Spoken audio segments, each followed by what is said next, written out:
बिस्मिल्लाहिर्रहमानिर्रहीम। Dear student, अस्सलाम वालेकुम। कंटिन्यू करते हैं हम वाइंडिंग के हवाले से। जैसा कि आप लोगों को लास्ट क्लास में मैंने बताया था कि किस तरह से वाइंडिंग का जो है वो डाटा जो है कैलकुलेट करते हैं। ये वही पेडिस्टल फ़ैन की कोर है जिसका हम लोगों ने डाटा निकाला था, टर्न गिनती किए थे और उसके बाद हमने इसका जो है काउंटिंग करने के बाद वज़न की भी जो है वो पैमाइश की थी, यानी कि वज़न हमने इसका किया था कितना वज़न है। ठीक है, तो उसके बाद नेक्स्ट स्टेप मैंने आप लोगों को बताया था कि इस कोर के अंदर हमने पेपर को फिट करना होता है। ठीक है, और उसका मकसद क्या होता है वो भी मैं आपको थोड़ा सा बताता चलूँ कि इस कोर को हमने इंसुलेट करना होता है वाइंडिंग की वायर्स और इसकी बॉडी के साथ, ताकि किसी भी वायर की जो है अनेमल अगर शॉर्ट हो जाती है, शॉर्ट होने के बाद कोर के साथ जो है वो टच ना करे। तो इसके लिए हमें लेदराइट पेपर का यूज़ करना पड़ता है। ये पेपर आप लोगों की मौजूदगी में ही काटा गया था उस दिन। साइज़ बनाया था हमने लेदराइट पेपर, वाइट कलर का पेपर हम इसमें यूज़ कर रहे हैं और इसमें डिफरेंट पेपर यूज़ हो सकते हैं। जैसा कि मैंने आपको बताया था, इसमें 7 नंबर का पेपर भी यूज़ होता है और 10 नंबर का भी पेपर यूज़ होता है। तो फ़र्क ये होता है इनके 10 नंबर और 7 नंबर के पेपर में कि इसकी जो है वो मोटाई कम है 7 नंबर की, और जो 10 नंबर का पेपर होता है उसकी मोटाई थोड़ी सी ज़्यादा होती है। जो बड़ी मोटर्स होती हैं 1 हॉर्स पावर तक या उससे ऊपर, उसमें हम ज़्यादातर 10 नंबर का पेपर इस्तेमाल कर लेते हैं। जो छोटी मोटर होती है जैसे वॉशिंग मशीन की मोटर होती है या पेडिस्टल फैन की, तो उसमें हम बारीक पेपर इस्तेमाल कर लेते हैं। अब इस 7 नंबर पेपर में भी मैंने आपको बताया था कि 2 टाइप्स आती हैं। एक जो है वो ब्राउन कलर का होता है, ठीक है, इटालियन पेपर भी उसे हम कहते हैं या लेदराइट पेपर भी उसे हम कहते हैं। ये प्लास्टिक टाइप में आता है, वो पेपर टाइप में आता है। तो इस पेपर को आज हम देखेंगे किस तरह से फिट करते हैं, इस कोर के अंदर किस तरह से लगाते हैं। ये हमारे पास एक फ्रेम हमने बनाया हुआ है, ठीक है। इसके ऊपर हम किसी भी कोर को आसानी से इस तरह से रख लेते हैं, ठीक है। जब हम पेपर लगाते हैं तो कोर को इस पोजीशन में हम नहीं रख सकते। उसकी वजह क्या होती है, जब पेपर लगाएंगे, पेपर इसके अंदर फिट करने के बाद कोर इस पोजीशन में रखेंगे तो पेपर हमारा ख़राब हो जाता है। तो सिंपली सबसे पहले ये देखें, इसी के साथ से मैंने ये पेपर काटा हुआ है, ठीक है, आप देख सकते हैं, ठीक है। इसके साथ ये देखें, इसको मैंने आप लोगों को उस दिन पहले बताया था कि हम पहले कोई भी एक रफ जो है वो गत्ते का पीस ले लेते हैं या कोई भी ऐसा सख्त किस्म का पेपर ले लेते हैं, ठीक है, अपनी आसानी के लिए, ठीक है। उससे हम इस कोर का साइज़ बनाते हैं। यहाँ से लेके हमने जो पेपर लगाना होता है वो आप ज़रा देख लें कि यहाँ से लेके हमने पेपर को घुमाना होता है यू शेप में और यहाँ तक लेके आना होता है। इस यानी ये जो इसका एंड है इसके अंदर रहे पेपर, इससे बाहर ना निकले, ठीक है। अगर हमारा पेपर इससे बाहर निकलेगा तो रूटर के साथ टच होता है और फिर आवाज़ पैदा होती है, ठीक है।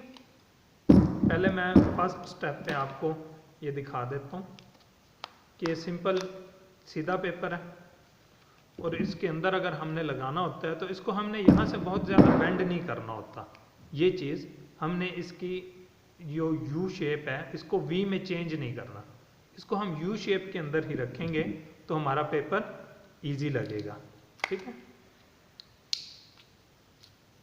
ये देखें, ये पेपर इसका हमने लगा दिया। अब एक बात और कि हम इसके ये कॉर्नर फोल्ड क्यों करते हैं, ठीक है।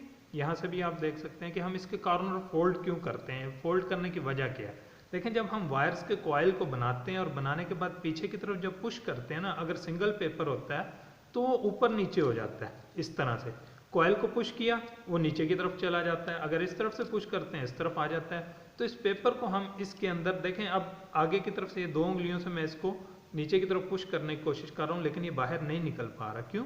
इसके यहाँ स्लॉट्स के अंदर ग्रूव जो है वो इसको बाहर निकलने नहीं दे रही, ठीक है। इसी तरह अब यहाँ से मैं इसको जब पुश करता हूँ ये दाएं या बाएं हो जाता है। अब इस प्रॉब्लम को हम ख़त्म करने के लिए या इस प्रॉब्लम को हम हल करने के लिए इसके जो ये कॉर्नर्स हैं इनको हम बेंड कर देते हैं, ठीक है। ये तो पहले से बेंड हुआ था, थोड़ा आसानी से बेंड हो गया, ठीक है। तो इसको मज़ीद हम जो है अच्छे तरीके से बेंड करने के लिए हम कोई भी इस तरह का प्लास्टिक का या लोहे का स्केल यूज़ करते हैं, ठीक है। ऊपर रखने के बाद उसको इस तरह से प्रेस कर देते हैं, ठीक है। जितना हमारा पेपर अच्छा लगा होता है उतना ही वाइंडिंग हमारा जो है वाइंडिंग करने में हमें कोई प्रॉब्लम नहीं आता, ठीक है। अब ये देखें, मैंने इसको अच्छे तरह से इसको प्रेसिंग कर दी इसकी और ये पेपर इस देखें इस पोजीशन में आ गया। यहाँ से हमने इसको बिल्कुल सेट कर दिया। अब दोबारा मैं इसको कोर के अंदर फिट करता हूँ और आपको बताता हूँ कि ये फोल्ड करने से हमें फ़ायदा क्या होता है।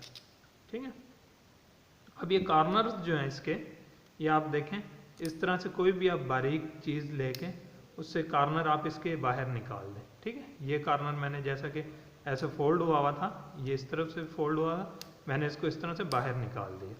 अब दूसरी साइड को हम चेक करेंगे। ये देखें एक साइड इसकी बाहर है पेपर की और दूसरी साइड भी मैं बॉल पॉइंट की टिप से बाहर निकाल रहा हूँ। उसके बाद इस पेपर को मैं इसकी स्लॉट की शेप देने के लिए यहाँ से थोड़ा सा प्रेस कर दिया। ठीक है, अब ये पेपर अगर मैं यहाँ से इसको प्रेस करता हूँ तो ये बाहर की तरफ इस साइड पे नहीं जाएगा।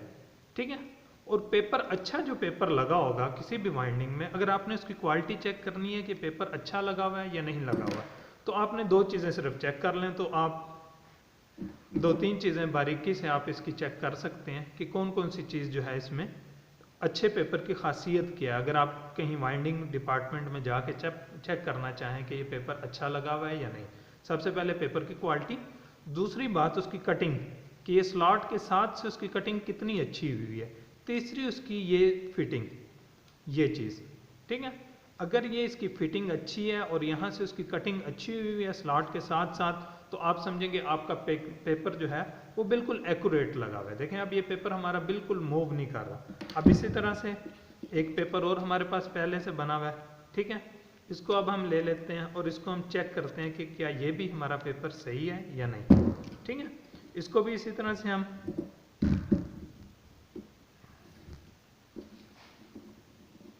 प्रेस कर लेते हैं, थोड़ा सा इसके किनारे हम प्रेस कर लेते हैं। प्रेस करने के बाद हम इसको फिट करते हैं। ठीक है, अब यहाँ लगा दिया आपने पेपर। अब इसके बेशक आप दाएं साइड पे लगा दें या बाएं साइड पे लगा दें, कोई प्रॉब्लम नहीं है इसमें। ये देखें ये पेपर भी हमारा तकरीबन उसी तरह से अच्छा सा फिट आ गया। अब इसके कॉर्नर्स को हम बाहर निकाल देते हैं। ठीक है, ये एक साइड का कॉर्नर पहले से निकला हुआ है, ये दूसरी साइड के कॉर्नर को मैंने निकाल दिया। अब ये दोनों पेपर हमारे लग गए। ठीक है, अब इसकी यू शेप हमने बनानी है, उसके लिए बॉल पॉइंट से थोड़ा सा पीछे की तरफ प्रेस कर लें और ये आपका पेपर लग गया। ठीक है, अब मज़ीद आगे जब कटिंग हमने पेपर की करनी होती है, मैं आपको उसका तरीकाकार बता देता हूँ कि एक सैंपल आप अच्छा सा बना लेते हैं पेपर का। ठीक है, जब आपको तसल्ली हो जाती है कोर में लगाने के बाद कि पेपर हमारा ठीक है, तो इस पेपर को फिर आप ले लेते हैं एज अ सैंपल के तौर पे। ठीक है, सैंपल के तौर पे लेने के बाद आप उसको बड़ा जो हमारा पास पेपर होता है उसके साथ रखते हैं। रखने के बाद आप उसको लाइन लगा लेंगे। ठीक है, इस तरह से, शायद ये लाइन आपको नज़र ना आ रही हो लेकिन मैं आपको दिखा देता हूँ। ये देखें, ये मैंने इसके ऊपर लाइन लगा दी। अब इसी तरह आप इसके ऊपर आगे जितने स्लॉट्स हैं हमारे पास, ये इसकी स्लॉट की गिनती करने के बाद, जैसा कि हमारे पास ये 32 स्लॉट हैं, तो हमने 32 इस तरह के निशान पेपर के ऊपर लगा लेने हैं। यानी कि जैसा ये 1 2 3 और ये चौथा पेपर हम लगा रहे हैं, तो इस तरह से हम इनकी कटिंग करते हैं और कटिंग करने के बाद हम इस पेपर को लगा देते हैं। इंशाल्लाह नेक्स्ट वीडियो में मैं पूरी कोर को जो है वो पेपर लगा के दिखाऊंगा आपको। आज मैंने आपको बेसिक इन्फॉर्मेशन दी है कि पेपर किस तरह से लगाया जाता है। तो अब इसके साथ साथ मैं ये जो है वीडियो है ये आपको मैं उस पर दे दूंगा, वहाँ से आप देख सकते हैं। और फिर गूगल क्लासरूम में इससे मुतालिक या वाइंडिंग से मुतालिक आपका कोई भी सवाल हो तो आप पूछें। इंशाल्लाह आपको मैं प्रॉपर तरीके से वाइंडिंग सिखाने की कोशिश करूँगा। थैंक यू, अल्लाह हाफ़िज़।